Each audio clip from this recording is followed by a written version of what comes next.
Hello, it's me, Lance Nielsen, co-founder of The Outcast Creative and the person who runs the channel.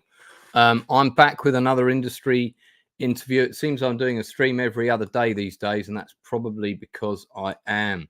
So quite a lot's been going on lately with the channel. I've got a lot more industry interviews coming up.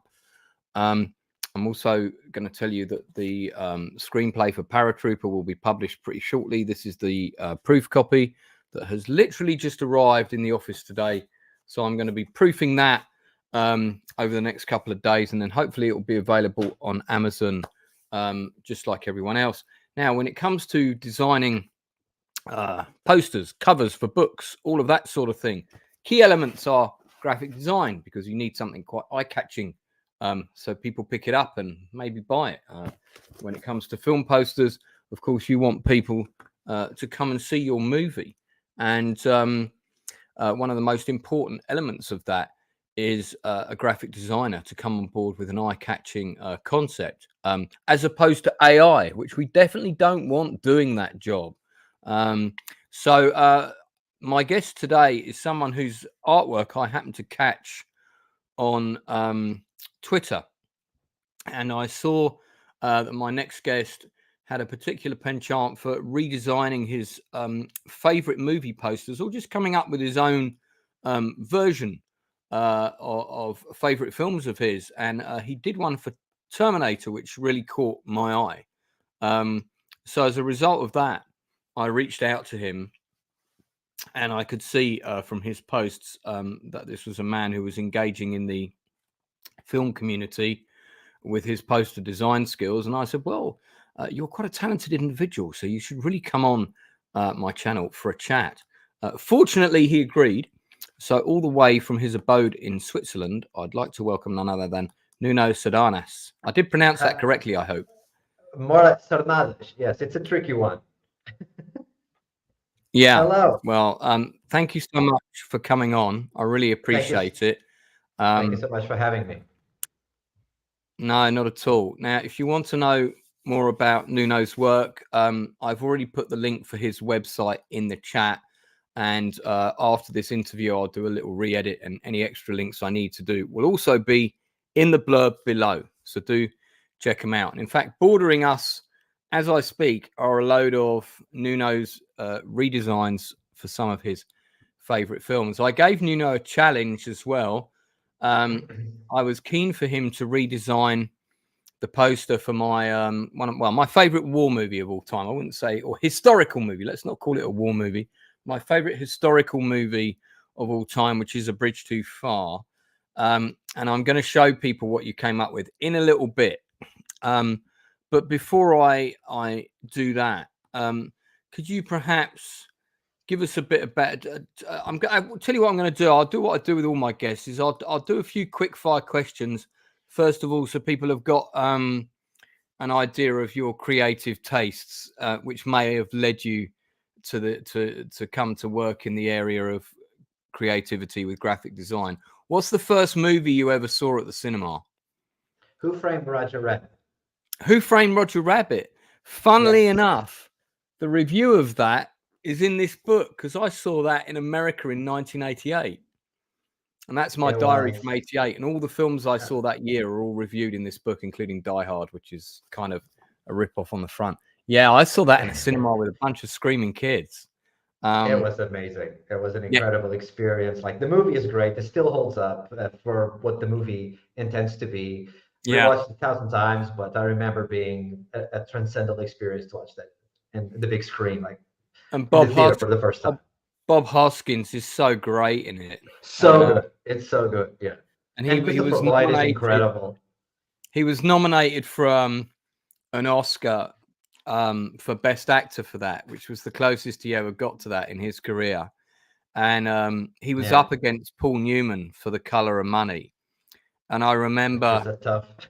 and Paul Newman got it, and I remember him being interviewed afterwards, and he said, "Well, you know, we kind of knew it was Newman's day, you know what I mean? So it's all right. So I just hung out at a bar and had a good time. So I just thought he was really lovely about it. What a legend! What was the last film that you saw at the cinema? Oh, that was recent. I went to see Oppenheimer, I think. It was the last one. Okay, that's a good movie. Definitely worth Yeah. seeing on the big screen. Steering the questions slightly towards the area of graphic design. Can you remember the first movie poster that really stuck in your head? Because I Yes, I can. can. Yeah. What was it? The Rocketeer teaser poster.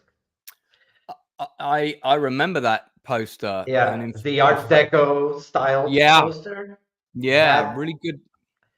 I remember seeing that poster on the marquee in the theater, in the local theater, and I remember the first time I saw it, I stopped in front of it for a large quantity of time. For like for a kid, 1-2 minutes looking at a poster is quite a bit. And I was enthralled by it. It's beautiful. It's a beautiful poster. It still is. I love it. Yeah. I think with kids these days, you might be lucky if you get 1 or 2 seconds of them Exactly. looking. Yeah. Yeah. For me, it would have been the poster of the movie Alien. Oh, it's so good. Yes. That was a pretty sort of, you knew it was something really creepy about it, and Yeah. when the poster marketing campaign came out, and I also remember with the trailer, which was very abstract, you still didn't quite know what you were going to get in that movie, Yeah. but you knew it was going to scare the shit out of you because the poster Yeah. just was intimidating, which just It's goes it's to it's show that good. a good poster can plant seeds in an audience's mind. Absolutely. And Well, that's the well intention, before. I think. Yeah. Yeah. Yeah. What would you say is one of the best movie posters you've ever seen? Oh, that's a tough one. Well, the Rocketeer being one, obviously. But there is another one that always pops in my head when we talk about that. It has to be a Drew Struzan poster. And Which, I think which the one? Sorry, say that again. Drew Struzan, like he did all the posters for Spielberg and the Harry Potter and all the stuff like So, he. so did he do Raiders of the Lost Ark and all of No, those? that was Richard Mansell. I think I got his name right. That was another artist, but he did the one for The Last Crusade, which is the poster that I was referring to. I have that right here because I have the vinyl soundtrack to that. It's that poster. I love this poster so much. It's brilliant. I love this Yeah, poster. Yeah. it's a great poster, and I mean it. So I mean, you would know this. I don't. It's probably the same. It's not the same designer who did Raiders of the Lost Ark, No. Yeah. but it's been done in a way so it doesn't feel too different. Yes, exactly. Yeah. Very It's got kind of that. Yeah. lives in the same world, and I Yeah. think Absolutely. if you're taking over the reins for someone, that's quite important. I'm going to make all these books fall down. Let me put that back in place. What kind of, I mean, what kind of age were you when you, I mean, were you always into art, sort of drawing, doodling, that kind of thing? How did it all start for you? Yeah, I remember being a kid, even before I could read or write, I was already sitting in front of the TV with a paper and a pen and trying to draw. You know, the old Spider-Man cartoon show and I, the the psychedelic one, the really old one the with the really theme old tune, one. the Yes, Spider-Man, that at the beginning. exactly that one. I Yes, love yes. that show. I love I that was show. I was obsessed. That was my Spider-Man dose that I needed every week. And I drew it. I drew Popeye. I drew everything that I could. And then that drawing attraction to drawing was always with me until I started high school and all that. But then for reasons that will just get me into another whole podcast episode, um, I took a decision, a career decision to go to university and study civil engineering because Yeah, okay, like the sensible jobs that our parents always want us to do, that kind of thing. you nailed it. That was exactly it. A bit of peer pressure. Hey, wait, why don't you get a real job? Artists are just, kind of you're putting yourself in a corner there. So I kind of, all right. So I went and did that. I did that for 10 years, and then the big crisis of 2008 hit, and all the market was a bit shook, and I was kind of pushed out of where I was working. And I took that opportunity as a chance to, okay, So I'm on my own now. I'm not going to search another job in this area because this is not for me. So I started doing more seriously graphic design, corporate identity, logos for companies and all that. And then I started doing artwork for my bands. I had bands. I'm a musician. I play drums since I was 16 or 17. And I did the artwork for my bands. And people started noticing, oh, you did this for your band? Can you do this for my band? So it kind of just went on and started doing album artwork. And then one day, my girlfriend nudged me into the world of alternative movie posters, which I was aware of the existence, but I never went deep into it. And I started doing, hey, I think I can do these. And being a movie lover that I am, I'm going to take this and going to honor the movies that I love, that I really like. So I started doing that for fun. And a few years later, I have directors and production companies and agencies contacting me to, hey, you mind working with us for our movie? And here we are. Basically, that's it. Have you ever redone a poster for a favorite movie of yours as a fan, and one of the creative people of that movie's got in touch with you, and whether it's a producer, director, or whoever, and said, hey, good job on that, connected to the original movie? Yeah, I had two main. One was actually the one that you mentioned, the Terminator one, that was shared by Gaylan Hurd, which is a producer. Yeah, that's how I came to meet you, because I follow her. Yeah, and she shared that poster, and that's how we met, isn't it? She seems like a nice lady, actually. I was amazed by her feedback. Like, she was really generous, and like it was really awesome to hear that from someone that actually made the movie. So that was a big thing. And I remember actually the Terminator verse, Robert Patrick once commented on a poster that I did for Terminator 2, said, hey, very good job. And I thought, hey, T1000 approves my work. Awesome.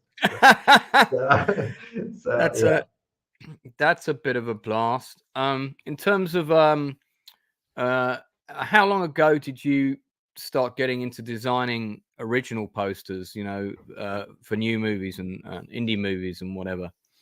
I would say approximately around 2015, more or less. Okay, so 8 years ago. Yeah, more or less. Yeah, kind of thing. 8 years. Yeah. And I mean, has that been? Is it still a sideline job, or is it a sustainable job that you can do on its own? For me, fortunately, it is a sustainable. Like, fortunately, my girlfriend, she is the main breadwinner in the house, but it is a sustainable thing. It has its ups and downs. COVID was rough. Yeah, man, tell me about it. Oh, it's good for my writing, though. Yeah, it gives you a little breather, but it's like a sour breather, isn't it? A little breather. What was I going for? The sustainability, yes. And now this strike thing is also not very good because productions are halted and nobody knows what's going to happen. But luckily, most of my work is independent producers and movies, so they still come to me, and productions don't stop. So yeah, we have some ups and downs. And I mean, you're based in Switzerland, of Swiss nationality, I believe. So, does your client base also extend itself to Europe? Because obviously France has a very burgeoning independent film industry. Greece has also got a pretty, I mean, it's niche, but it's a pretty active, in Spain and Italy. Have you done any European productions? So only UK. Actually, in Europe continent, not it's UK. It's my biggest source of clientele, so to speak. Not many, but good. I think that might be because what I noticed about trying to do collaborations myself with French and Italian and other European countries is that the production aesthetic over there is a lot more insular, and collaborations are, unless it's between a big company like the big French channel, I forget the name now, the one that's always got the massive marquee at Cannes, and Studio Canal, probably. Yeah, No? Studio Canal. Thank you. Yeah. Unless you're doing a co-production with Studio Canal or something.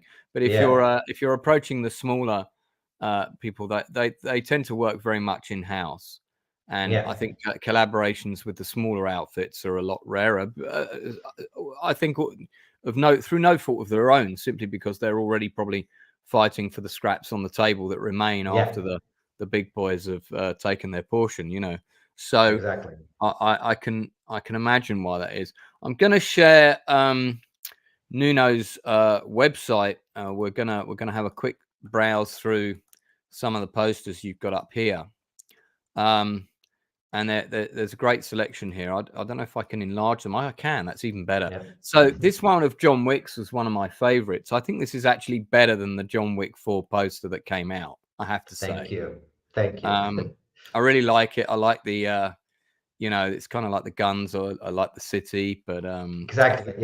I think that whole concept works really, really well. Really like that. I also really like this is Mad Max. Is it a Mad Max poster, right? Is that right? Yes, it's a teaser for the Furiosa sequel, prequel. I mean, it's a prequel for Fury Road that's going to come out. And are they making that with the same actress? No, it's Anya Taylor-Joy that's going to play Furiosa.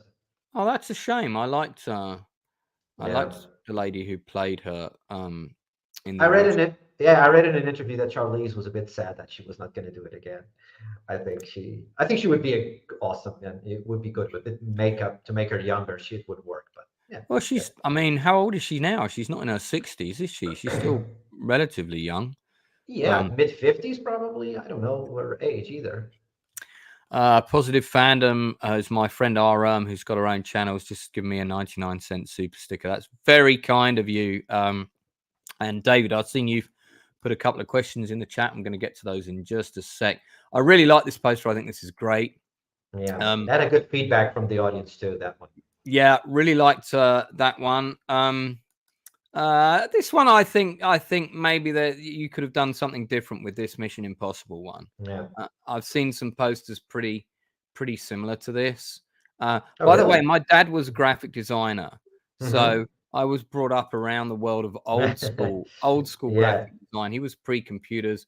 This one for Ballerina, which is not a film I'm familiar with, but I love the poster. I think it's great. And correct me if I'm wrong, but I think that's the girl from Harry Potter, is it not? No, that's Anna Darmus. She's going to play one of the. If you're familiar with the John Wick, she's going to be one of those ballerinas from the Russian school that like Angelica Houston plays.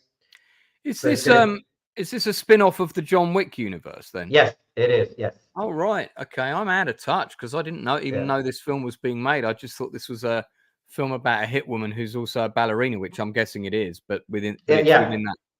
Exactly. I think Keanu Reeves is going to be in it too. So. I've heard he's such a nice guy. Yeah. Everybody says he's one of the nicest people in the business. Now, I just met the director of this movie, Neil Marshall. Neil Marshall, yeah. I just met him. We were both at an industry event for a company that we've both got projects with.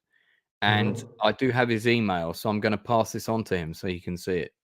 Please do. I love this movie. Like, it's one of the best horror I've seen in the last. It's not. I saw it late because it's not very recent, but from the last few movies, horror movies I've seen, this one stuck in my.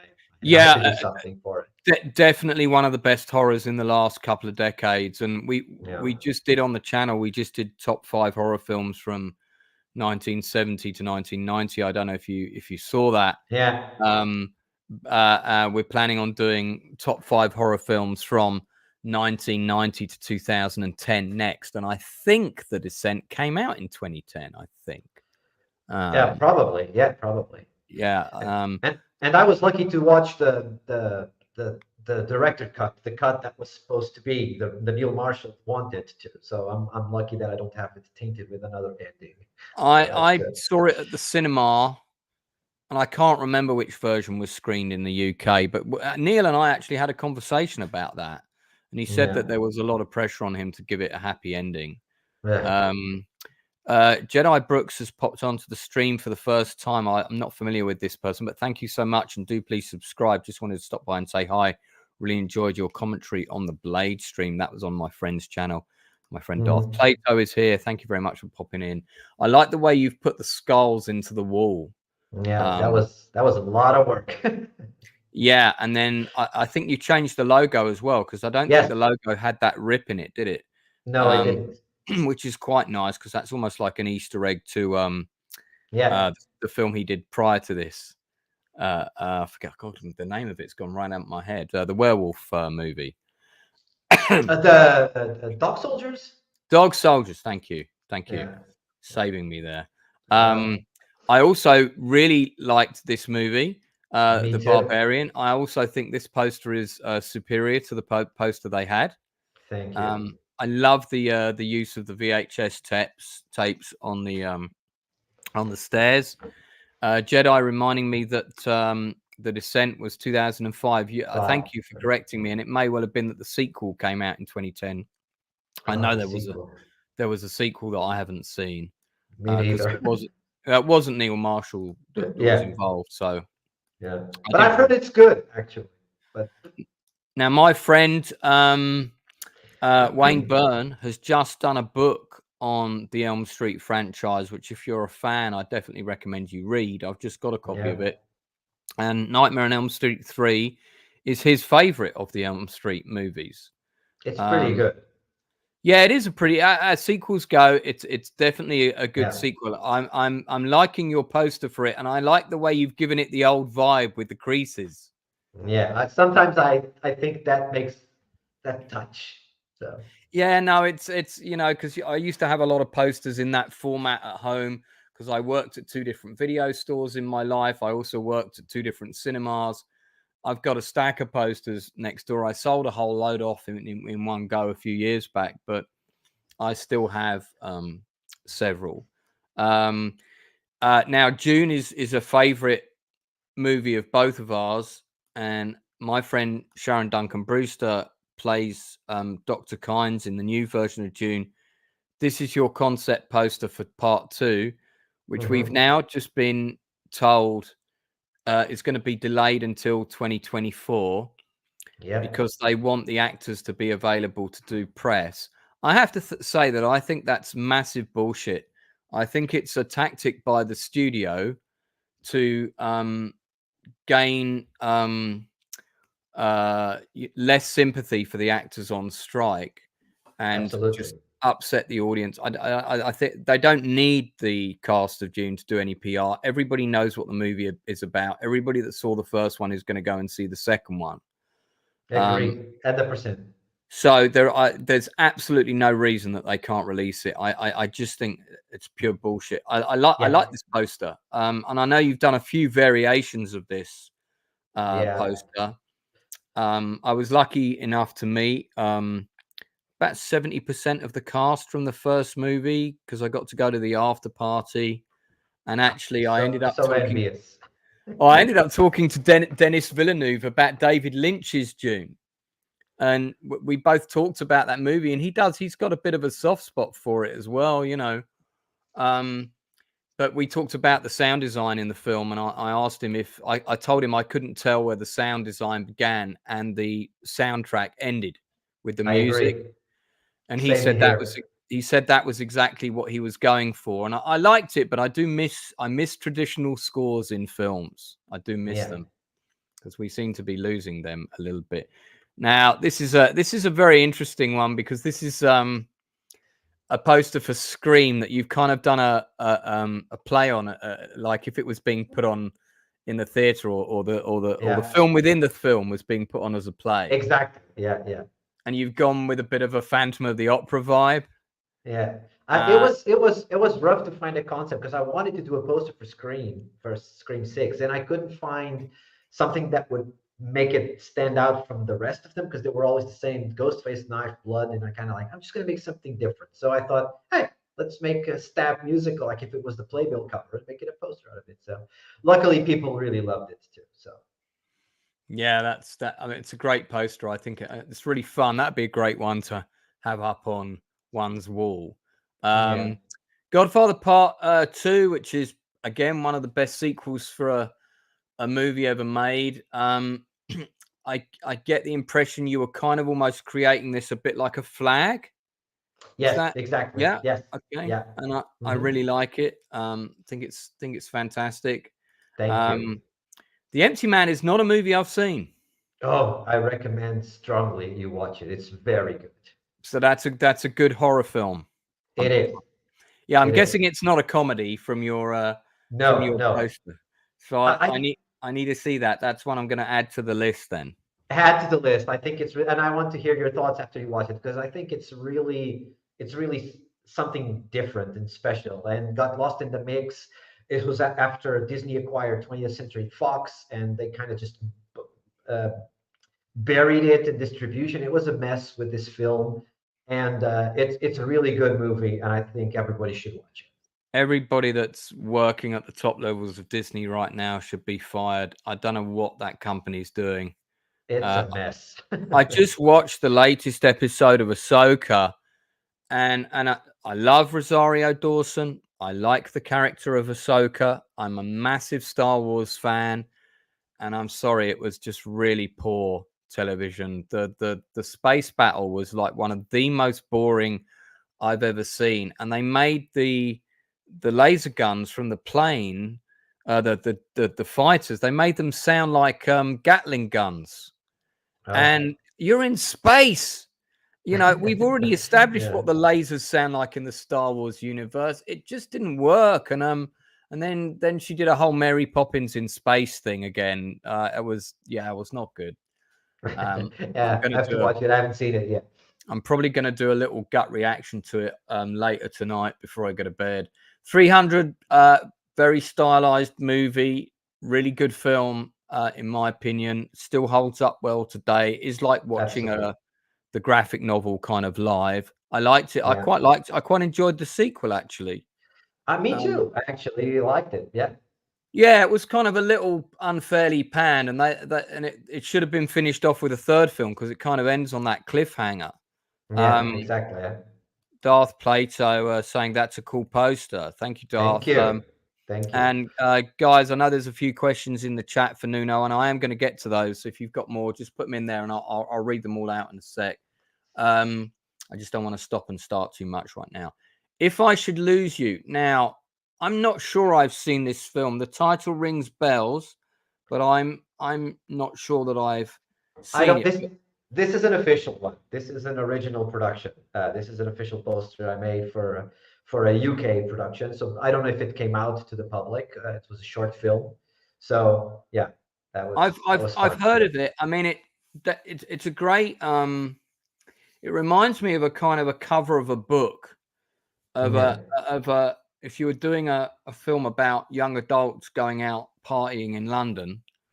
This would be quite good. That's kind of what it says to me. So actually, it'd be interesting for me to comment on the ones you've designed that I know nothing about. And you know, clearly a London tube, which has a very distinctive color and design, as do our bridges as well. And I'm not sure that we have quite so many cables like that between. Well, it was a production photo from the set, so I really? I don't know where they shot it. Yeah, I kind of painted a little bit over, but it was a and this poster was funny. One of the references that he came to me, I would like it, and he sent me my Heat poster as a reference. So that was okay. that Heat vibe to it. So yeah. Darth, I don't know, they didn't do part 3 of 300, but I know it was planned, but the box office was too poor on the second film, so they cancelled it. Sicario, one of my favorite movies of all time. I have the Blu-ray next door, shot by Roger Deakins, who's one of the best. So incredible, this film. Yeah, I mean, he's one of the best directors of photography in the world. Yeah. Sequel was pretty average, but not crap. It was an okay film, but I don't really. Yeah. It could have been called something completely different. It didn't really merit the title of Sicario 2, in my opinion. Yeah. You know, you could have just called it Another Day at the Border. You know, but the first one, really fantastic movie. That's a great poster. It is. Thank you. Now this is interesting because, of course, on the front of my novel 1988, I've done my own rip on the Die Hard poster as it was originally, with me where Bruce Willis is. That's a much younger me. And then what I kind of like about this, because there was always that joke going around about how actually, Die Hard is really Alan Rickman's story, Hans Gruber's story, and Bruce Willis is the supporting character, and I quite like the play on that here, and almost like it's Rickman's film, and Bruce Willis is the comedy in the background. I think Alan Rickman would have found that poster very funny. He had the perfect plan for Christmas until someone stole his detonators. Great. This is inspired by the eternal discussion of, is it Die Hard a Christmas movie or not? So I wanted to make it like a trains, planes, and automobiles kind of spoof, kind of funny buddy Christmas. And that line that he keeps saying during the movie that he stole his detonator, was just like, I had to do something with it. So that was it. You know what you should have done? You should have put until someone stole his detonators, and then in red spray paint, you should have put across that ho ho ho. I have a machine gun, right? Yeah, exactly. That would have been fun. So this is the poster that I saw. Exactly. That connected us, that Gail Ann Hurd did a plug of, who I follow on. I mean, what a compliment to get a plug from Gail Ann Hurd. Now, this is incredible. A poster. I'll tell you now, this is a poster I want in a frame on my wall because I love this poster. I think it's the original Terminator poster was very simple, very clean, very strong. It's a great poster. But we all know what Terminator is now. I just love the scale of this poster. And actually, I did a stream on Retro Nerd Girls channel. Great channel. If you haven't seen it, check it out. She reviews a lot of older films like I do. Really lovely human being as well. And one in every 3 Fridays or so, I'm a guest co-host on her channel. And she did a stream called Fix the Terminator franchise. And on the second part of that stream, I came back with my pitch for what would have been my Terminator 3. And as soon as I saw this poster, I thought, well, if you took Sarah Connor out of this image and added a couple of other things, this really would have been very similar to what my poster would have been for Terminator 3, because my log line for it was Terminator 3, The Battle for Skynet. And it's all about the last assault on Skynet. And the film ends with the T2 being sent back in time and the T-800 going after him. So the last third act is the various different people traveling back in time and different people going after them. And the third Terminator never goes because they destroy all the equipment after that and they overrun Skynet. But it's all about the army of the rebels all coming up with the way that they're going to do the final assault on Skynet Command, which has massive defenses, and they come up with a way of deactivating some of the defenses. Oh, thank you, David. He saw that video, thought my script was excellent because I read the pitch out. I read the pitch out aloud for it. And that was the film that I thought we were going to get in Terminator 3. I thought we were going to get it set in the future. We're going to see the war. We're going to, and it's going to bring it full circle. Yeah, I thought so too. And they came up with a whole load of rubbish, and it was a real. It starts well, right? I think the first. It starts well, pretty good.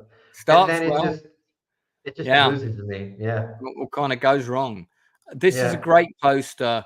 Thank you. I love it. If I could get this poster printed out, put it on my wall, I would. So this is an old oh no, this is Joker. I completely missed that. Missed that. I was thinking this is the one that was remade with Gene Hackman, the Birdcage, for a minute. It took me a second. Took me a second. I hadn't looked at this one yet. So this is Joker. This is great because this is a throwback to the kind of era of posters you would get in the 50s that would advertise circuses and that sort of thing. Exactly. Yeah. And the cabarets and stuff like that. Yeah. That was my inspiration for it. Yeah. I think this is great. I bet Joaquin Phoenix would love this poster on his wall. Bet he would. I would like to know. Yeah. Blade Runner, great movie. Controversial that we're doing top 5 sci-fi films from 1970 to 1990, and I'm fairly sure that this is not going to be in my top 5. So that's a bold decision there. Yeah, I'm going to take a lot of stick for that, but I'm picking the choices based on what the films meant to me at the time and what they mean to me now, not how they've been critically reflected since. Because don't forget, when Blade Runner came out, it absolutely bombed. Yeah, it did. No one went to see it, and it kind of found a bit of a cult following on video, and it grew from there. It is an amazing film. It's fantastic, but it didn't quite have the impact on me. I was a bit young for it. It was a bit too cerebral. I was only kind of 11 or something when it came out, so I wanted laser guns and space battles. So not 15 minutes of Enhance. When I was that age. Exactly. Yeah. But it's a great movie. That's a good poster too. Thank you. Really good. It's an all-time favorite for me too. I've watched 2 or 3 cuts, but the director's cut, the definitive, it's really incredible, I think. Yeah, I think the director's cut's probably the best one. Yeah, absolutely. Now that's a movie. Oh my God. That's a movie.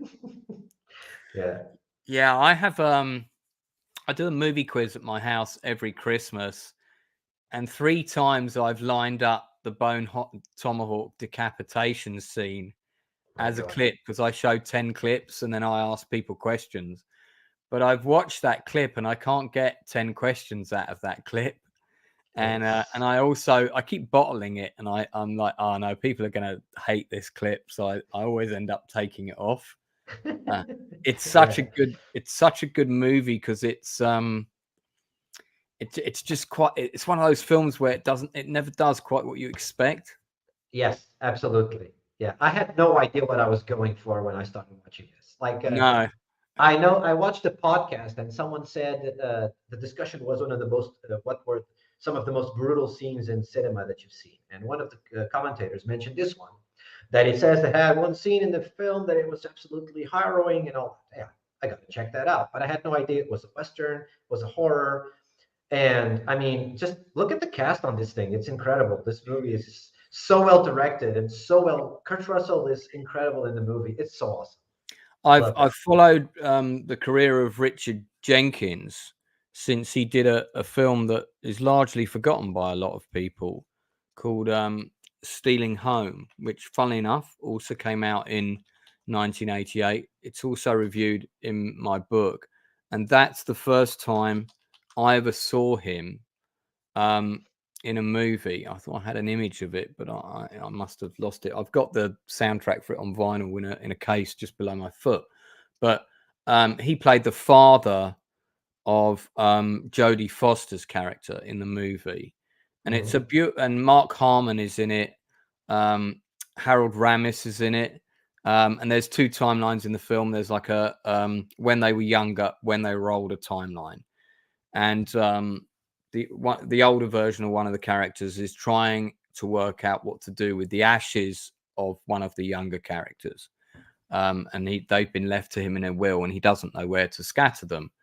It's just a really beautiful little independent movie, and that was the first time I saw Richard Jenkins in it, and he's only got about 3 scenes, and you can really see how good he is in it. But I didn't realize I'd already seen him in a film called Silverado, the Western. My first Western when I was a kid, the first Western. That's the first Western I ever saw at the cinema. I've got the soundtrack to that on vinyl down there as well. It's so good. It's the first film I ever saw in the West End on a really big screen with surround sound. I mean, it's an amazing movie. It is, yeah. And Richard Jenkins is in it, and he plays the guy who's running the bar that Brian Dennehy fires on the spot. And you know, the little lady says, "Don't, he'll kill you." And Stella, thanks for the warning. He turns around and blows the guy away. That's Richard Jenkins, barely recognizable. He's so great. Richard Jenkins is incredible. I love him. Yeah, he's really good. Let's check out a few more of these. We've got Waltz of Angels. So this is an original designed by you? Yep, it is. Yeah. This looks like a sort of mad Quentin Tarantino type movie. Yeah, it's really cool. It has this Guy Ritchie vibe to it. I loved it. Then I wanted to do something really crazy for it too. So luckily the director embraced my vision for it. Is it predominantly set in Florida? Because it's got a pink pelican. If I remember correctly, yes. It's all in one location. Like you see the motel in the back, the action is all in that motel. Yeah. So let me just stay with this for a second. So, okay, you know, you get is it normally the director or the producer that approaches you? With indie films, I imagine the director's got a lot more leeway on the helm. So probably you're talking to the directors, I imagine, mostly. Yes, mostly, yes. So what was the brief for this? Did you get to watch the movie as part of kind of getting to grips with it? And is that normally the case? Yes. When I always ask if there's, even if it's just a rough cut, I always ask, can you give me something? Like I even got screeners with a VFX shot here, like with cuts, like it's the most rough cut you can get. But it helps me get into the themes of the film and what the movie is about, the environment, and the style of it. So it really helps, yeah.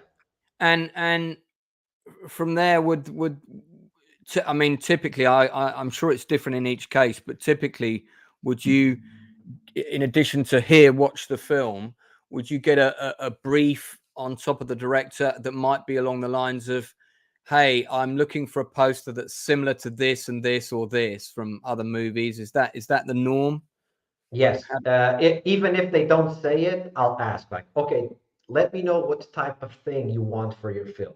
Like a few references that you want, so that it eliminates the spending time on something that he's not really interested in. So, hey, I want a poster that has this vibe or this feel. In this case, it was really great because he gave me total creative freedom, and this was one of the first concepts I gave him, and he loved it.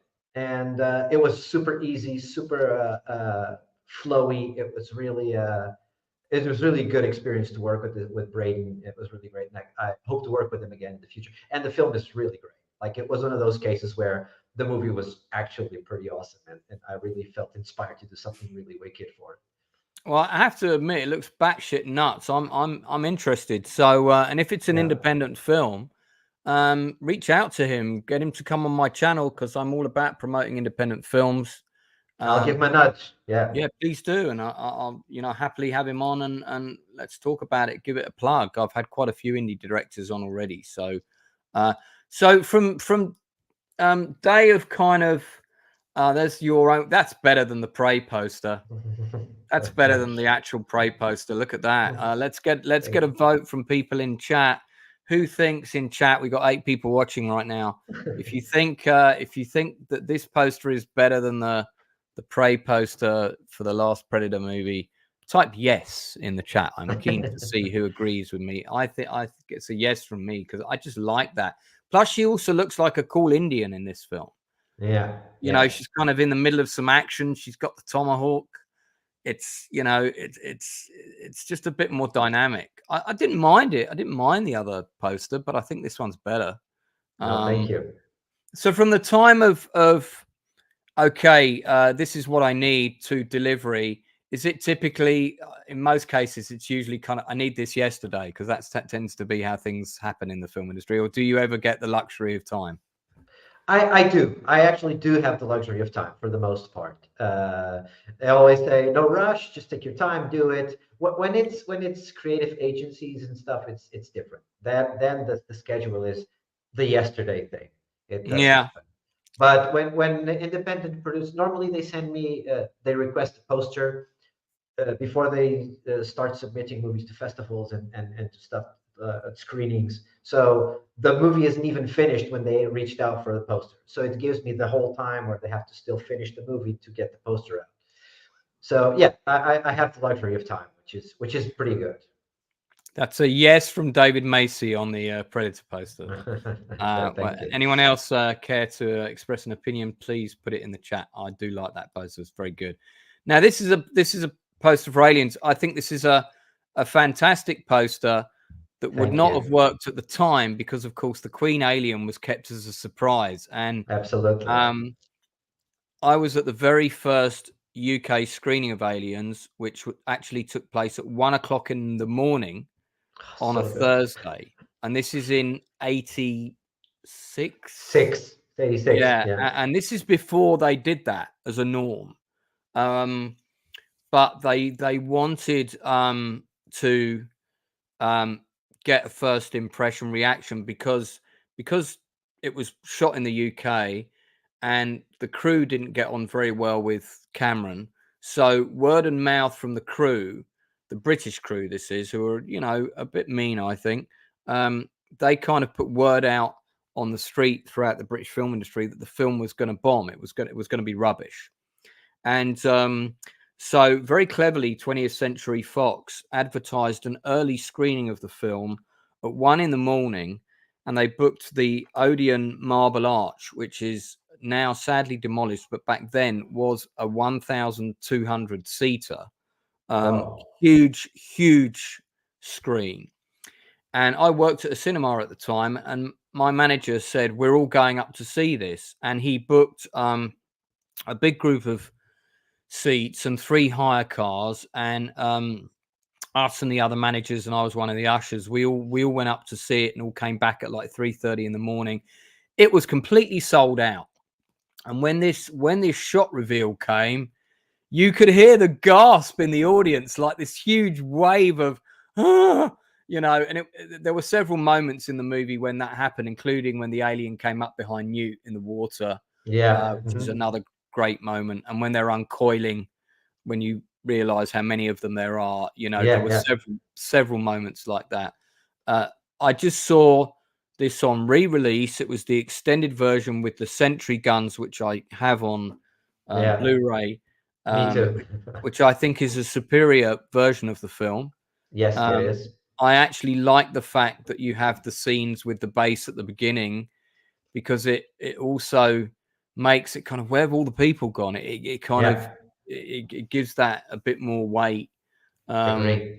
Yeah, so you know, that was really interesting. I wasn't sure we needed to see the scene with them going out and finding the ship. I think it could have just been enough to say we sent some people out there, and you could have cut to a shot of the vehicle going to the ship and then left it there. But yeah, it's still one of my favorite films of all time. Now, me too. There's a good chance that this movie is going to be in my top 5. There's a good chance. Probably top 3 even, no? Yeah, I would. Yeah, it could even be. It could even be in the 1 or 2 spot. It's definitely gonna be deservingly so. Yeah, I mean, it's hard as well, because, you know, if you have the second one, are you going to put the first one in? I mean, it's, you know, that's a tough. Now this is a concept poster. So is this for a movie this is for a movie that's already happened, but I've not seen this film. Yes, this is a short film from Stephen Ford. It's based on the Ghost of Tsushima video game for the PlayStation. And I watched the film. It's on YouTube. You can watch it for free. He's a very prolific director, and he's cool. A cool dude on Twitter. I follow him, and I decided to make this, and he loved it. He shared it and praised it too online, so that was a good time too. That's fantastic. If anybody sees the link for that, I've got a couple of my moderators on. Put that in the chat for me if you would. Yeah, it'd be good to see and I'll certainly watch that. That has a very traditional, almost 70s vibe. Yeah, which I aimed for too. Yeah, because I just saw a film recently, and it was called something like, it was a 70s movie, and I want to say that Charles Bronson was in it, and it had the really famous Japanese actor who was in the Seven Samurai, Togi Toshoa. the name escapes me, but I can visualize it, but I can't pronounce it. Anyway, he did it. He did this movie, and it was kind of like an American Yakuza or a samurai that somehow ended up in America. It was kind of a nuts film.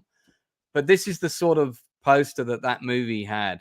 So it's that kind of vibe.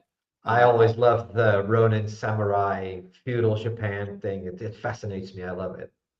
I like the way that you emulate the different artistic styles of different eras, and you haven't kind of pigeonholed yourself into one particular style. And I think that's a good sign of a talented, versatile creative. Myself. Thank you so much. Thank you. And we have a different Joker poster, and this time I definitely have spotted immediately that it's Joker. Now, David, I'm not sure. I'll address this question now because I knew someone was going to ask it, and I think I know what the answer will be. David's asking, "What do you charge? I need one doing, but I'm very poor." And I suspect that'll be on a case-by-case basis, and you probably need to write to Nuno and that that's exactly it. Hit me up with a message. There's my Twitter right there on the footer on the scrolling. Hit me up and let's talk. Yeah, and I'll put. I think if I haven't done it already, the link for Nuno's website, and of course you can contact him directly there as well. Will all be in the information right after the stream. So yeah, that's a good. There was a movie that was in the 80s about stand-up comics that Tom Hanks was in. And I have a vague recollection that the poster looked a bit like that, except without the burning car. Which one? Do you remember the name? No. I think it might have been called Stand Up, but Tom Hanks and Sally Field were in it. Almost no one saw it. Oh. It was like no one at the cinema when I went to see it, because it was like the dark side of stand-up comedy and how it was difficult and it took your toll sort of. It's funny how this actor looks like Robert De Niro in this image. Which is? But I don't remember De Niro being in Joker. Was he in Joker? Oh, yeah, he was. He was the talk show of the show. Oh God, yeah. Yeah. Damn, man, my memory needs addressing. Okay, so this is an alternative movie poster for Antlers, which is not a movie I'm familiar with. Yeah, this is produced by Guillermo del Toro. It is I like the imagery of the film, and that's what compelled me to make a poster for it. I think that's a really strong image. Yeah, very, very good. Is it a horror film? Yes, it is. I think I may have seen the trailer for this, but I don't watch that many horrors now because I find that a lot of them are like, for example, The Barbarian was one of the better horrors I watched in a long time. I was surprised about how much I liked it, and one of the reasons I liked it was they did things that they don't normally do in movies, like they brought a main character into the second act. Yeah, that was completely caught me completely off guard. It was amazing. I love that. Yeah, and I like it when films do stuff like that and they don't go by the numbers, and that's what made it for me. It's strong script as well, but that's what made it interesting. Yeah, it is really good. Yeah. Now, this is a good one. I was at the very first UK screening of this. That was at the London Film Festival. I want to say it was in '92, I believe. Probably, yeah. It was at the Odeon West End, which is now demolished and is a hotel, which does have a cinema in the basement that isn't as good. And this was in, it was in the same cinema I saw Silverado in, actually. And it was absolutely packed because I didn't know anything about the movie other than I saw Harvey Keitel and Tim Roth were in it. And I knew who Chris Penn was as well from At Close Range. Yeah. And I thought, well, I want to see this film. Didn't know who Steve Buscemi or Lawrence Tierney were. Not sure I'd seen Michael Madsen in anything apart from War Games up until that point. Yeah. and Tarantino was there. And I remember, they did some Q&A afterwards, but I had tickets for another film after his. So I had to go. And I got up, had to move along, very packed aisle to get out to the center aisle. And he saw me leaving, and he went, "Hey, Dave, how do you like the film? Was it too much for you?" And I said, "Well, my name's not Dave, it's Lance, but I thought it was very good and very violent." And yeah, that got a massive laugh. I wonder if there's a video of that somewhere. That's good. But yeah, good movie. This reminds me of sorry, I'll go back for a second. It reminds me of a French poster for like a French crime. I see that. Yeah. Because I have, or Italian. I don't know if I've still got it here. It's probably next door. But I had. I'm a big fan of kind of the early Italian crime, almost like spaghetti crime movies. Yeah. They're rip-offs of Dirty Harry and stuff, and they've got one called The Violent Professionals. And this is a bit like that, but also it's got a graphic novel feel to it as well. Yeah, I wanted to go a little bit with it because the cover is also, I remember that one of the posters is very minimalistic and drawn and illustrated, and I wanted to do that but in my own illustration style. So I decided to go this way for this movie. I love this movie also, obviously. Yeah, it's a fantastic film. I've seen it as a stage play.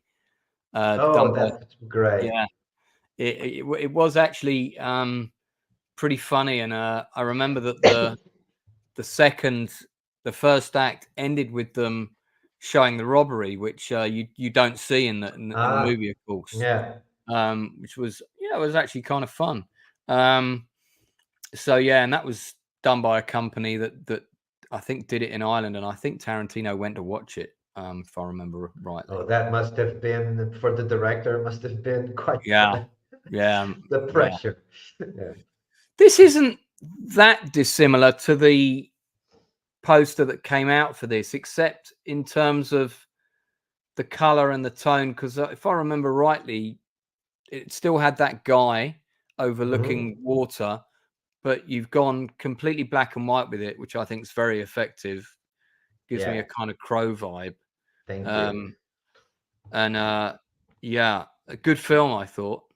Yes, it was a very, I think COVID was very recent. It was very fresh out of COVID. So it was one of my first movie experiences out of COVID.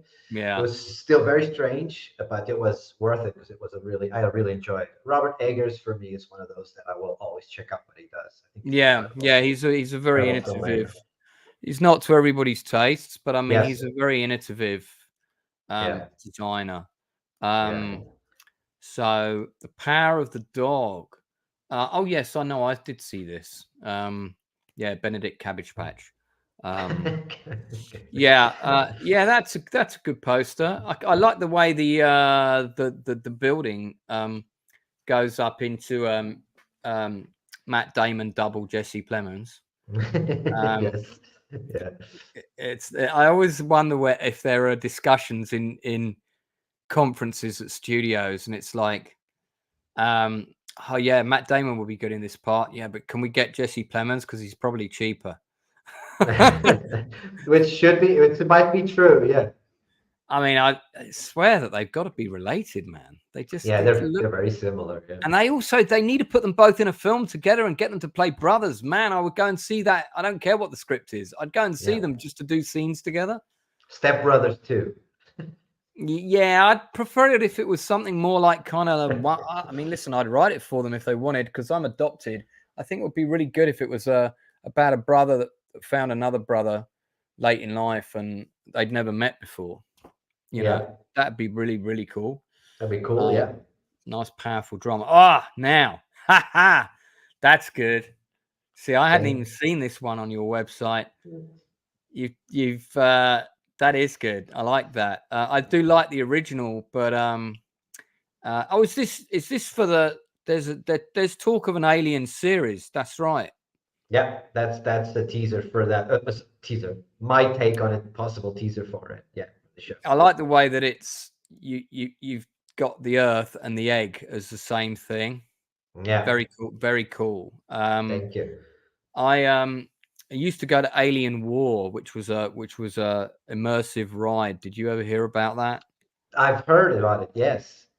It's not around anymore, but it was constructed in the early 90s. It started off in Scotland originally, then it came to London. They did it in, I think, Southampton as well. And you basically were taken by some Marines round a tour of a facility where you're shown the life cycle of the alien, and then like all these alarms go off, and it's like an emergency, and you got to fight your way out. And but was that official? Licensed yeah, by it was. the... Yeah, it was. Yeah, they had the copyright to do it. Awesome. And I had a load of friends that worked there, and I used to go down and see them sometimes. They would have a plant in the lift who would get like dragged out of the lift. So occasionally I would volunteer to do that. And so you'd pull open the door and turn, and this alien would come through the door and pull you, and you go, ah, get taken out. And everybody would think you would, because you were planted with the group right at the beginning, so they'd all think you were part of it, which was always funny. That is so great. Yeah, that was hilarious. So let's see what else we have here. The Batman. Yeah, that film, man. I don't know about that film. I'm still kind of, there were things I liked about it, but I don't know. I think they tried to do a bit too much in it, and it went on a bit too long. It went on a bit too long. I agree. There are some things that don't work.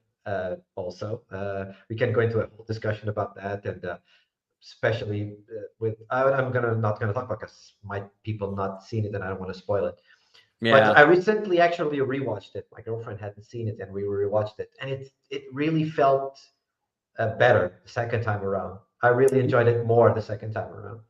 Oh, that's interesting. I've only seen it at the cinema. I haven't seen it since. I thought Patterson's performance was good. Yes. I liked the car.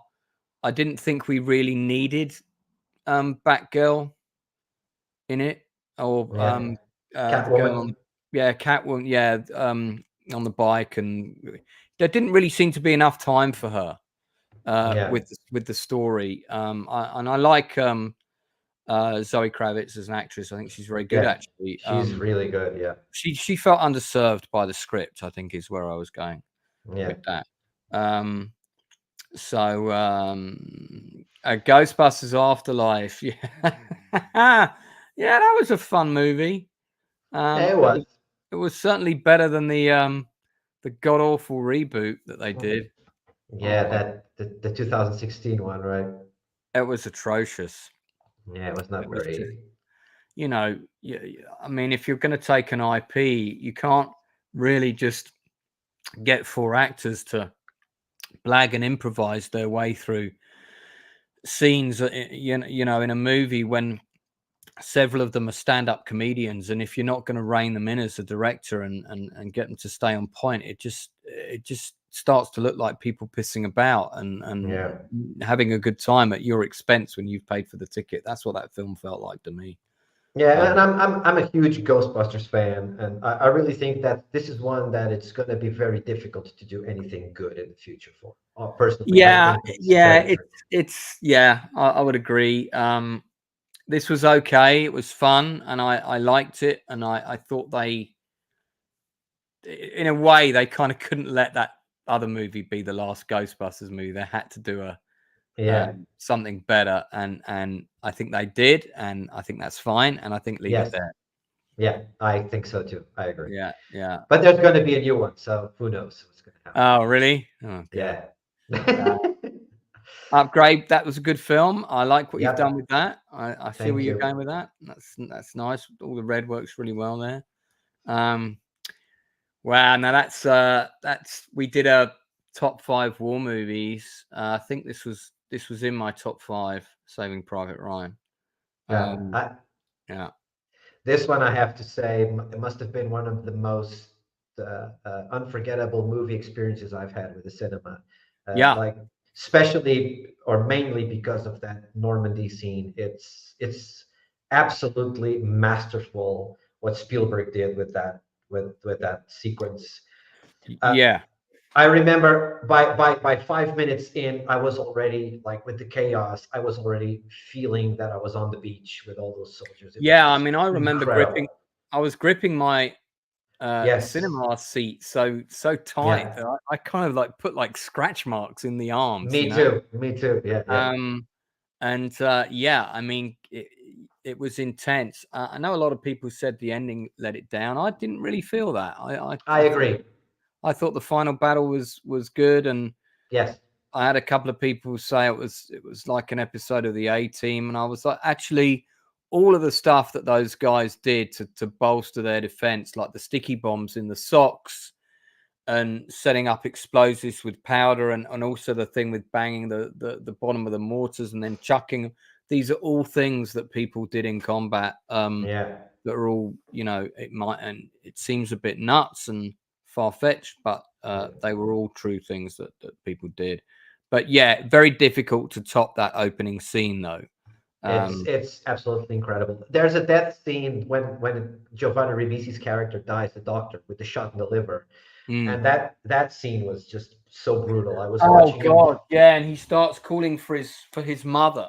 It's brutal. I love that film for so many reasons, but those two scenes in particular are just they're just gut-wrenching. It's really good.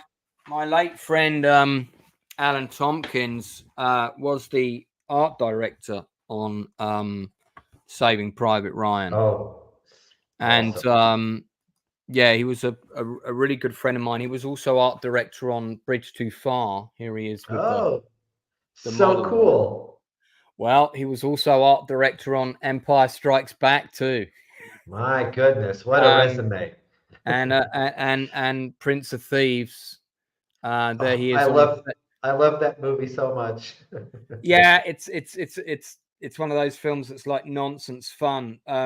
Now, Alan told me all the stories about Saving Private Ryan, and also kind of how they built things, and I won't get into all of it now. But and I mean, this little brochure that I've got here is actually, and I mean, here he is on the set of Saving Private Ryan.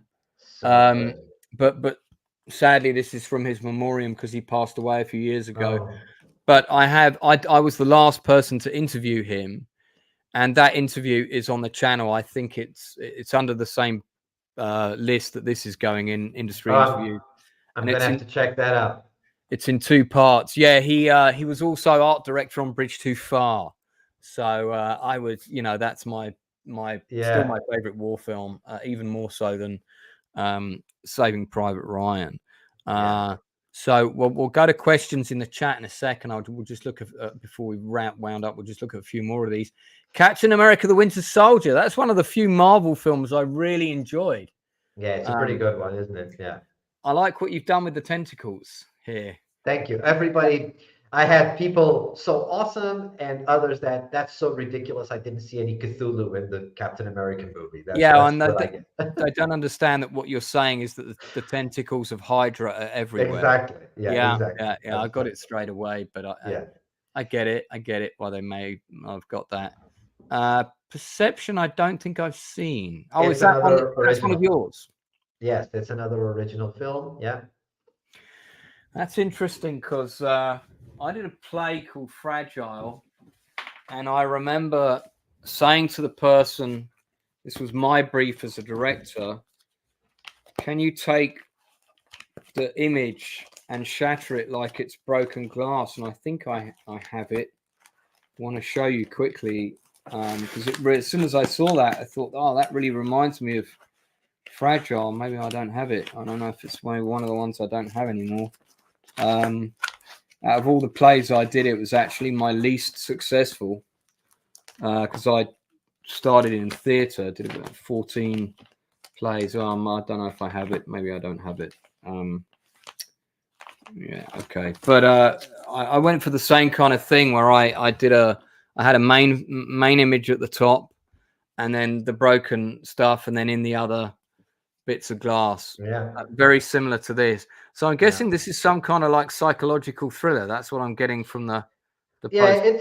It's a bit of a family drama that the poster tends to show how the fracture, a certain event that I'm obviously not going to say because don't spoil it. Exactly. A certain event in the family history kind of shatters it and brings people to different ways to deal with the situation, and it's an interesting view. It's a short film too. I do tons of short films, So yeah, but it's a good one. Yeah.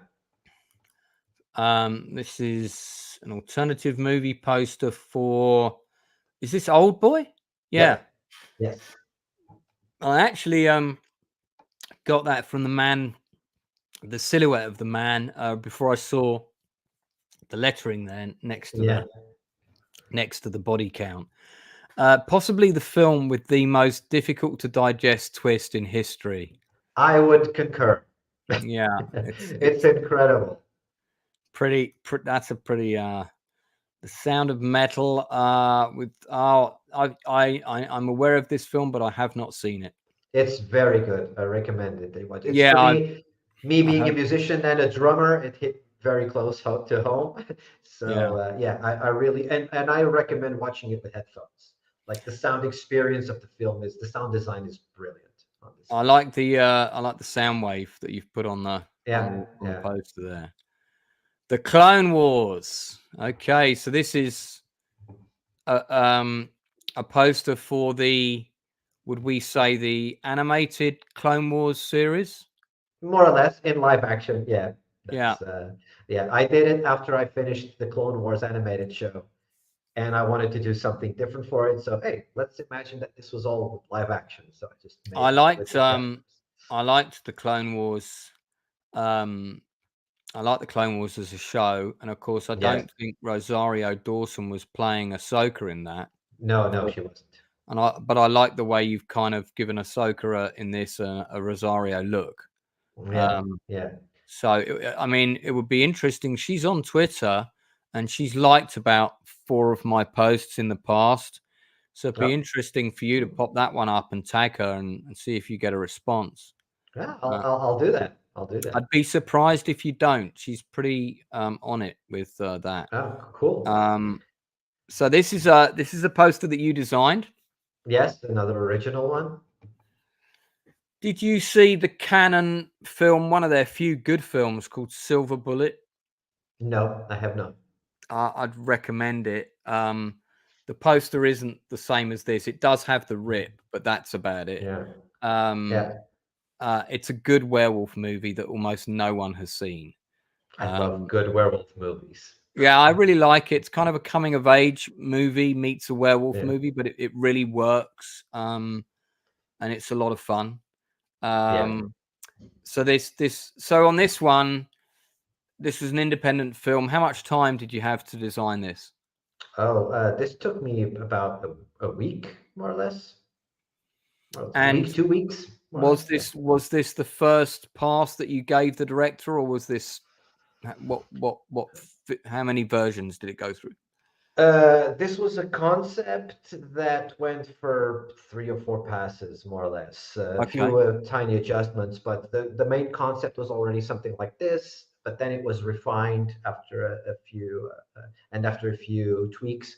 We got this version. We added the characters on the side that I didn't initially, and then the idea of having the moon and all that came later, and the blood on the face. Yeah, it's small tweaks, but the concept was this from the beginning, actually. Yeah. I think it's a great poster. I love what's happening with the woman's face, and really like it. You could do a really similar design remake poster with a vampire in the place of this person for Salem's Lot. Yeah, where you've got a half human, one of the main characters that gets turned, and then the other half, and then you could have a compilation of the other. Yeah. Vampire, but that would work very well as well, I think. It's another superhero movie. I don't care. Let's just move on. Sorry, I'm so superheroed out. I'm with you on that. I'm a bit burnt out on the superhero. Yeah, I just there's so many of them out. I just don't care. I just don't want to watch them. They're all the same, and the effects are really boring now, and they just all look like they've all been shot in a green screen, and it's So is this another short that you've done an original for? Another short original, yes. I like that. Very simple but nice design. Yeah. The story is also very simple, so I wanted something like that to reflect what the movie is about. I mean, I'm the first thing that comes into my head is it's a pyromaniac setting things on fire. But then there's something about the design of the poster that's very soft and sensitive. So I'm worrying. I think maybe it's more about a spark between two people, which is closer. It's more. It's more on the nose. It's someone that gets lost in the woods and he needs to make fire to keep himself warm, and he can't. Okay, yeah. Hence the log line: story of survival. Yeah. It's pretty simple. The I movie. probably should have read that log line before I started chucking. Oh my god, it's another superhero thing. Okay, 10 minutes to midnight. Now, this reminds me of this kind of artwork. Yeah. I see. So this is a batshit crazy Asian cinema's answer to Big Trouble in Little China that came out in the 80s, and I managed to get from 88 films. It's a nuts movie, The Seventh Curse. You can also get a really big box set of it with lots of stills and all this kind of thing. Mm-hmm. And this kind of poster with the kind of the poppy colors and a bit of neon, and to me always suggests fun comedy horror. That's the kind of vibe I get, and I always tend to like those films. I'm a big fan of Fright Night.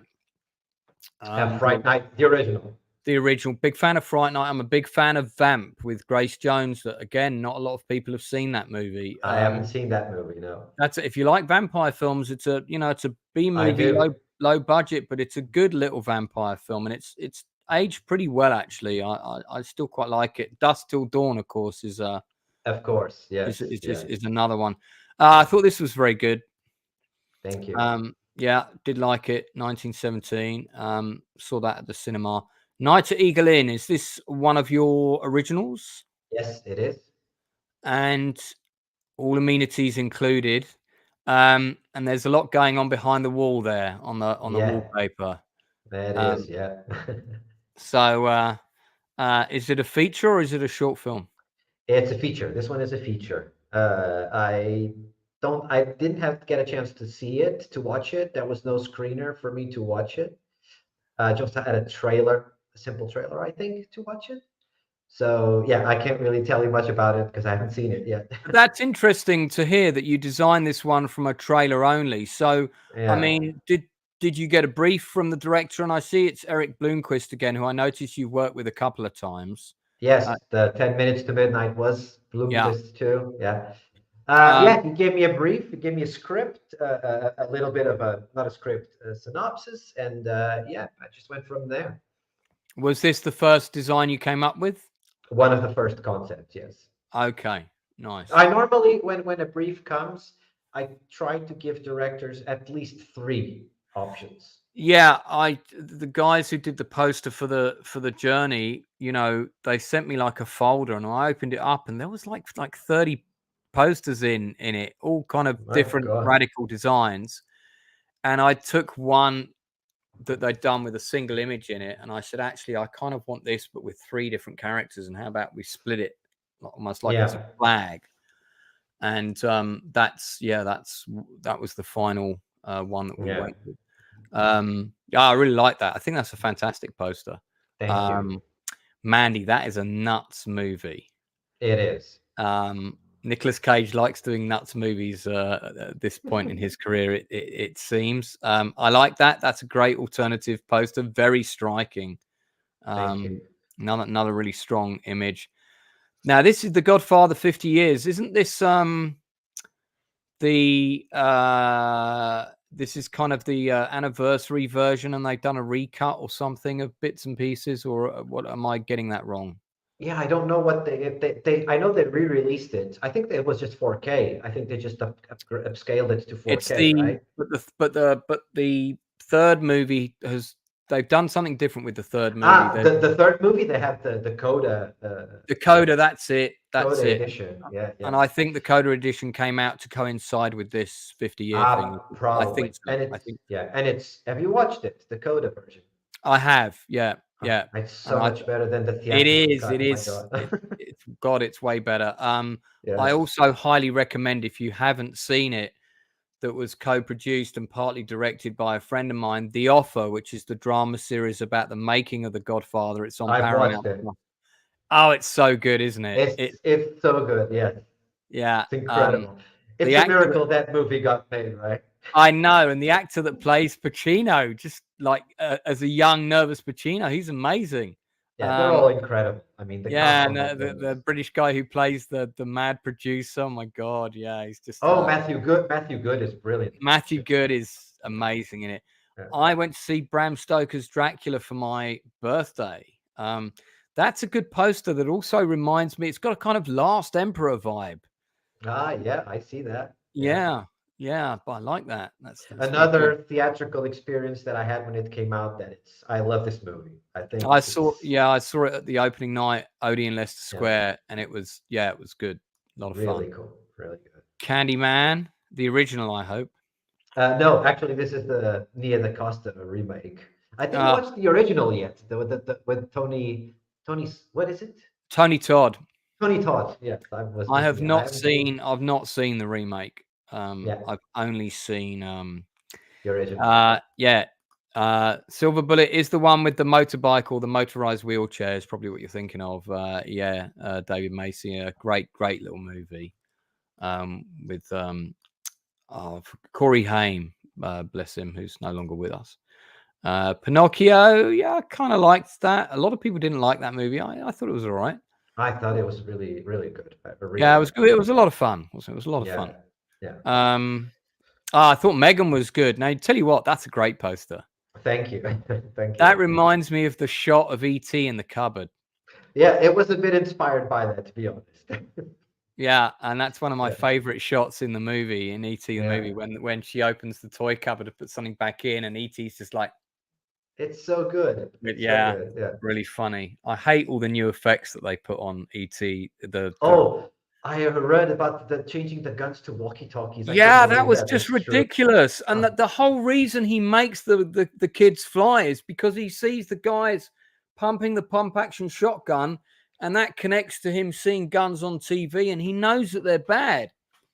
And that's why he makes them fly. And Spielberg said, but I don't want my kids watching this later and it being, it's a movie for kids. And I'm thinking, dude, you just directed Saving Private Ryan, one of the most violent films ever made. What are you talking about? Yeah, I don't understand those decisions. It was just shots of guns. It's not like there's anyone firing them, insanity, man. Yeah, South Park did a really good episode about. I saw about him and George Lucas. And Saving Private Ryan with walkie-talkies everywhere instead of guns. Brilliant. That's so good, really good. Now look behind you is if I remember rightly, is an independent horror film. I heard somebody talking about this. So you did the poster for this? Yes, I did. Yeah, apparently there are more than one, but I did this one. Yeah, I heard someone talking about this movie. I don't know if it was at Fright Fest recently or somebody just told me about it, but good title. Yeah, that was the thing we always did to each other as kids. That's a great movie. Really like it. Fantastic film. So this is interesting because is this the next Alien film that's due to come out? Yes. Yeah. Right. I'm very curious about it. So there's an Alien TV series and a movie. Yes. Who's doing the movie with Hulu? It's Fede Alvarez. What else have they done? Oh, what did he do? I recently heard of something, but he did something's pretty cool. But I really can't point out what.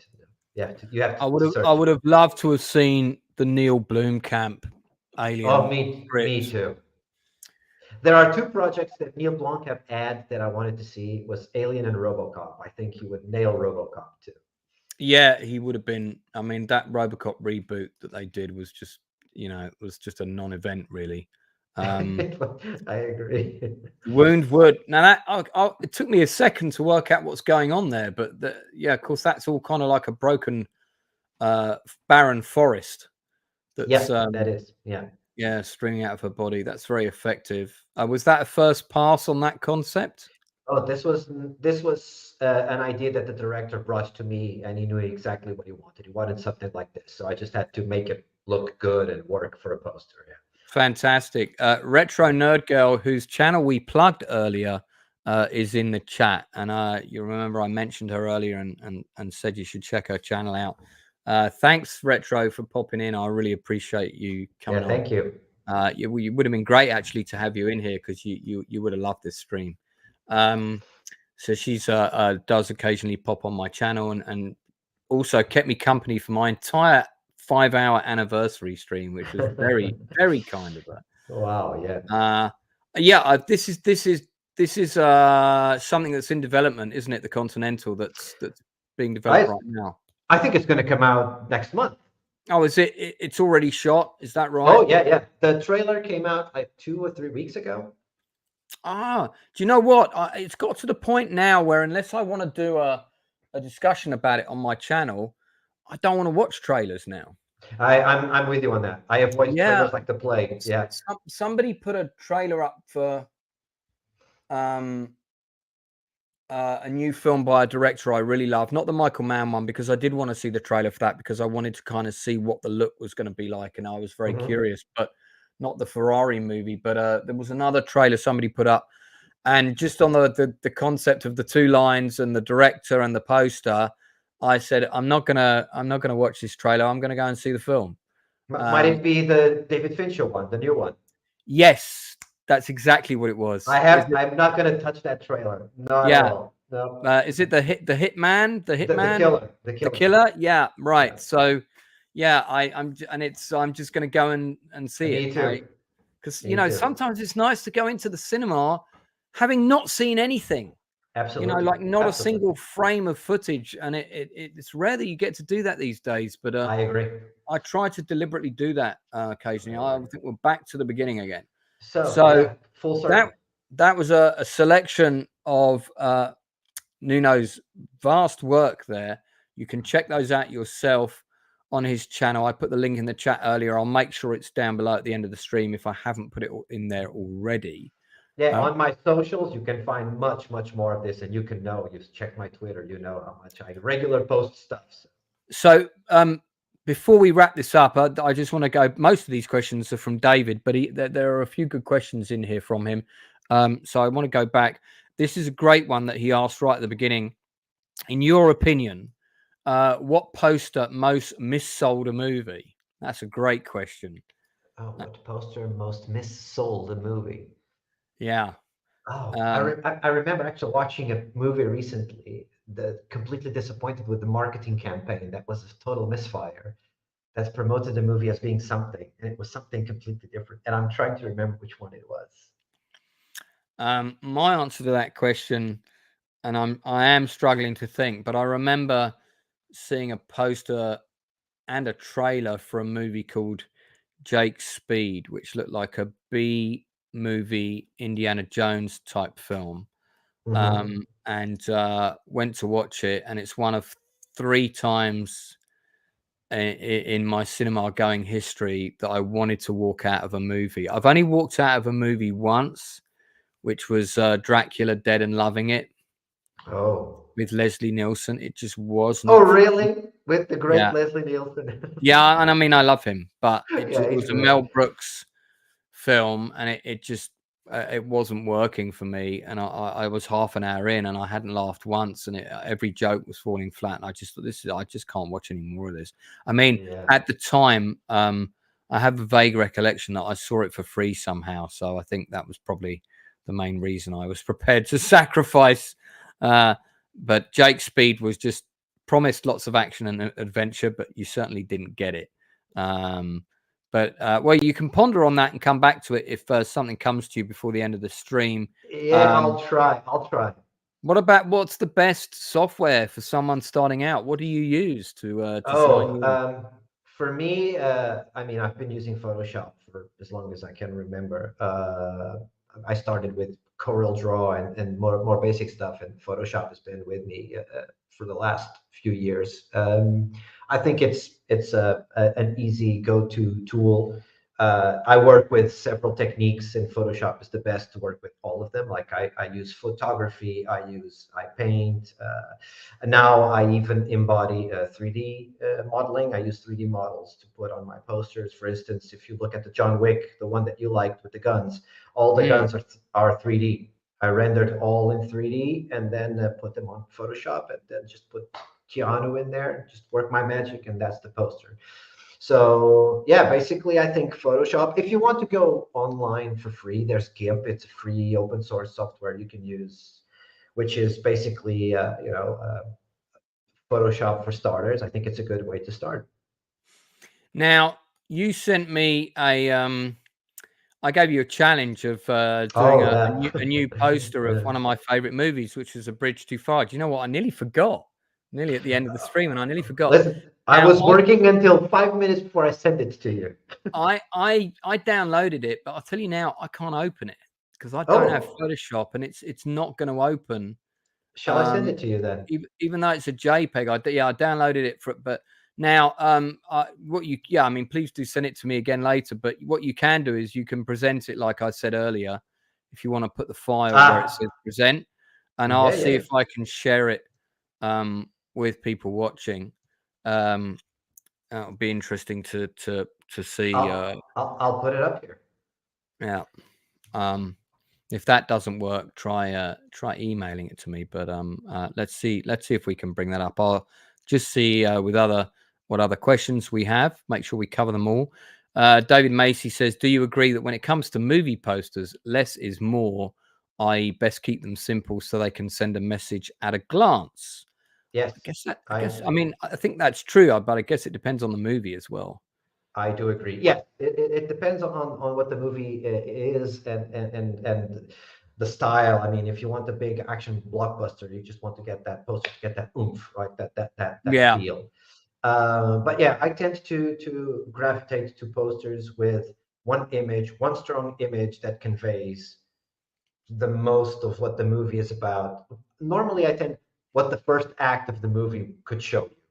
Like I tend to compile the first act of the movie in a poster, which is exposition, present with characters, the type of movie, what you're going to see. That's my approach to it. Of course, some of my tribute posters don't do that because they've been out for years, and I go to more scenes that have a little bit more personal connection. But for official projects, I tend to do that. The less is more, and strong image to convey a mood.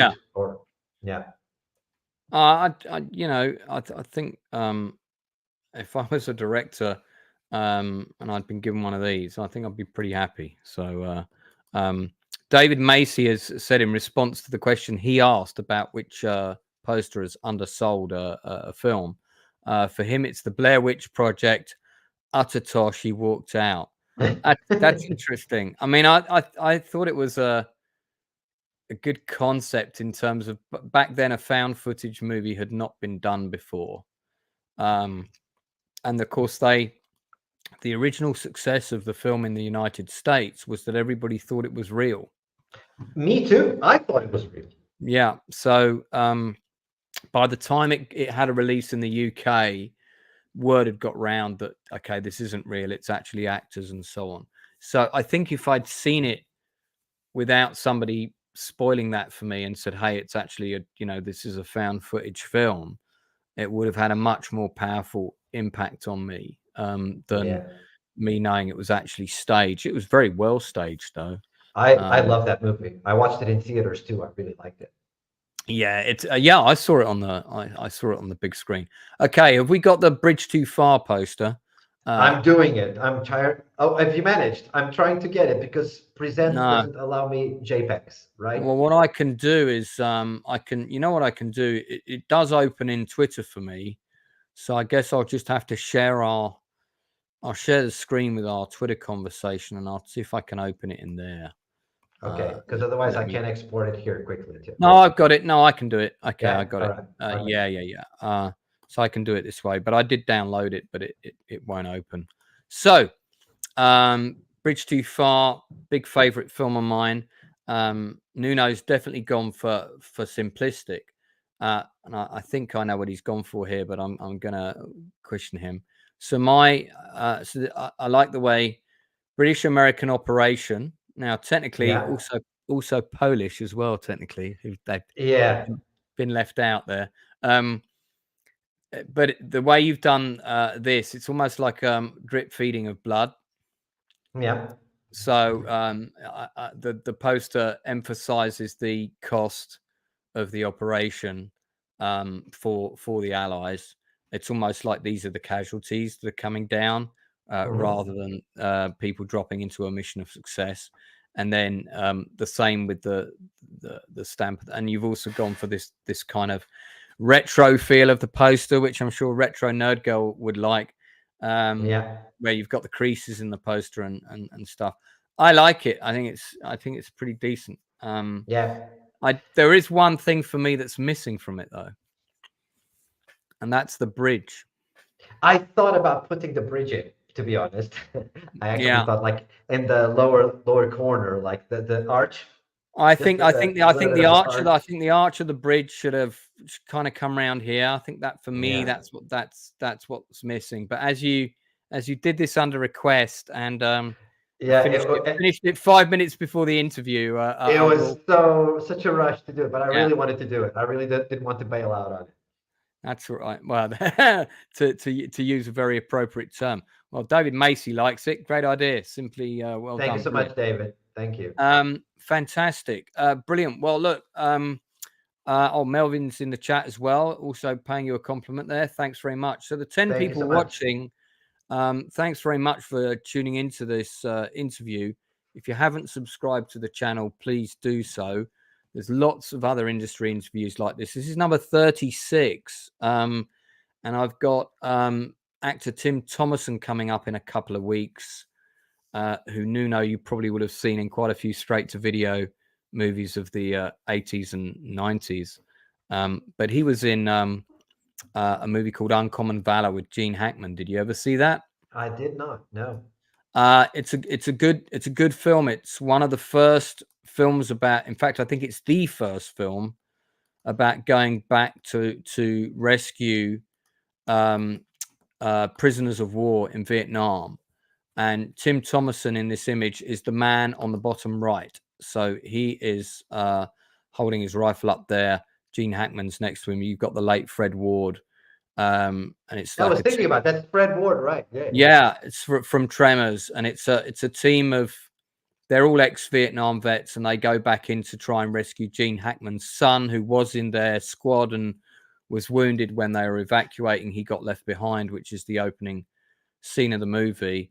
Tim Thomerson is one of the first actors whose career I ever followed, and funnily enough, I mean, talking about, I haven't got the original poster here, which is really annoying in the sense that I do have it. It's in my storage container out in the garden, and this is not the original movie poster. But the first film I saw Tim Thomerson in was this B science fiction film called Metal Storm, B movie. And if you look at this insert here, in the bottom left, that's actually what the main poster looks like. But for some reason, this one, they've put a massive image of these guys. Such a weird choice. Yeah, it is a weird choice. But the artistic poster, the big one, which is all purple and is basically this artwork, but enlarged with a few other bits in it, is a really, really good poster. But Tim Thomerson is also in this movie. Plays a great little character in it called Dojan. It's a really cheesy, I think it came out in 83, 84. I think it was 83. Very low budget sci-fi, shot in Italy by Charles Band's company, which was Empire Pictures. They made movies like Robojocks, Ghoulies. They did a lot of Albert Poon's films, who did Sword and the Sorcerer, but that wasn't an Empire Pictures, that particular one. And Tim Thomerson did like there was a B movie version of it. it's wrong to call it a B movie version of Blade Runner, because it was never that. But they tried to market it as that, and it was called Trancers. And his character was called Jack Death in Trancers, and that was kind of, he did like 6 sequels for that film, straight to video. Yeah. But he's going to be a fantastic guest, so you might want to check that out. I will do so. People want to follow you, they can get you on Twitter. You've got your website. Is there anything else? And I think we've probably talked about the movies that are coming out that you've just done posters for, but you're obviously interested in hearing from any independent film producers, directors, or people that need. Do you also do concept art? Is that something you do? Concept art, not really. No, that's I leave it to the more capable hands of concept artists per se. Yeah, that's more your old school paints and brushes and yeah. But the guy, there's a guy who works on a friend of mine's film who did that for his sort of sci-fi B movie, and has now ended up doing it for big budget Hollywood pictures. So he did all the art for Rogue One. Which is that's my favorite Star Wars movie. My second favorite, to be honest. That's Rogue One is my favorite of the new Star Wars films. Yeah, easily. Yeah, yes. Yeah, fantastic. Okay, well, Nuno, thanks so much for coming on. It's been great looking at all your artwork. You're absolutely talented. David saying follow him on Facebook, Twitter, and Insta. And please follow back. Oh, he's followed you. Will do so. I will check that out after I finish. And thank you so much, Lance, for having me. It's really been nice chatting with you. I could do this for, like Captain America, I could do this all day. Yeah, I mean, you know what? You wouldn't believe how fast the time goes. And it was incredible. Yeah. Our interview with Debbie Evans, stunt woman, who's got 400 credits on IMDb. It took me 2 hours to prep that interview. And I knew it was not going to, I said to her, listen, we'll stay on as long as you want, but when you've got to go, just tell me. But we were on I think over 3 hours we were on with her. That's great. And she's a, very kind individual. Well, as you're a bit of a movie nut as well, it might be fun to have you back on as a panelist sometime when we're doing a top 5 or something like that. So I'll let you know when we've got one of those coming up, and if you're available, and if it's not too late, because a lot of my streams are quite late, then we'll let you know. I'd love to be back. Yeah, do come on. So guys, don't forget to check out Nuno's stuff, and you can contact him via his website or on Twitter. Any project, regardless of the budget, I'm sure he doesn't want to work for free, people. But, as long as you've got a budget for poster design, get in touch with him. I'm sure it's all open for discussion. Absolutely. So, do check it out. Oh, I've just had a question for you from John Sullivan, who's actually dropped messages to us via Twitter. I'm so glad I checked. I would have missed these. And he says, and we'll wrap it up with this. He says, are your posters to inspire, educate, entice, or how do you reconcile your own creativity? What a great question. Well, that is a doozy. That is, I'm going to pop that in the chat so we can say, I'll put that in the chat from me. He must be watching. So that's John Sullivan's question going in right now. Are your posters we'll end on this. Are your posters to inspire, educate, entice, or maybe all three? I don't know. Yeah, I look at my posters as probably not the answer that you're looking for, but they're most of them. All my tribute posters are very with a very selfish tone to it. Like, it's the movies I love, and the homage that I can give them is a poster that I might be lucky for have people's appreciation to it. Taking on the question, I do have occasionally someone coming to me and saying, thank you for the inspiration, like other artists. And that is very humbling and flattering. Like when you're the vehicle of someone's inspiration or something. It's very like, really, my work inspires you. That's really I've had that a couple of times. It's very nice when someone tells you that. Very nice. Yeah, it is. And the reconciliation with my own creativity. Yeah, that's it. I mean, I use them to show love for the movies that I grew up with and love, obviously, and also as practice. It allows me to try new things and different things. Like you said, some of them are painted, some of them are vintage, some of them are 3D, some of them are old school. And the tribute posters allow me to practice. And then when a director or a client comes to me, hey, I'd like a poster in this style, I have the toolkit to bring it to life. So that's it. If they inspire and educate and entice, I think they do.